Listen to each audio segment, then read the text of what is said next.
மாண்புமிகு பேரவைத் தலைவருக்கு வணக்கம். மாண்புமிகு பேரவைத் தலைவர்களே, நம்முடைய திருமங்கலம் தொகுதியிலே திருமங்கலம் நகராட்சி மாண்புமிகு அமைச்சர் அவர்கள் பலமுறை ஆய்வு செய்திருக்கிறீர்கள். அது மதுரை மாநகராட்சிக்கு மிக அருகாமையிலே அமைந்திருக்கிற காரணத்தினாலே அந்த பகுதி விரிவடைந்து கொண்டே செல்கிறது. ஏற்கனவே இருக்கின்ற மக்கள் தொகைக்கு ஏற்ப சாலைகள் மேம்பாடு, குடிநீர் வசதி, சுகாதாரம், துப்புரவு பணிகள், இதற்கு கடந்த காலங்களிலே போதிய நிதிகள்லாம் ஒதுக்கப்பட்டு அந்த பணிகள் எல்லாம் மேற்கொள்ளப்பட்டது.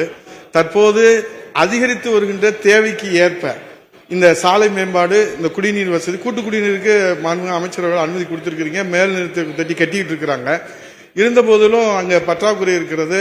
அதிகமான தேவைகள் இருக்கிற காரணத்தினாலே அதற்கு தேவை ஏற்படுகிற அளவில் சிறப்பு நிதிகளை சாலை மேம்பாட்டுக்கும், குடிநீர் வசதிக்கும், சுகாதாரத்திற்கும், தூய்மை பணிக்கும் மாண்புமிகு அமைச்சர் அவர்கள் ஒதுக்குவதற்கு முன் வருவார்களா என்பதை மாண்புமிகு பேரவைத் தலைவர் வாயிலாக கேட்கிறேன். மாண்புமிகு அமைச்சர்.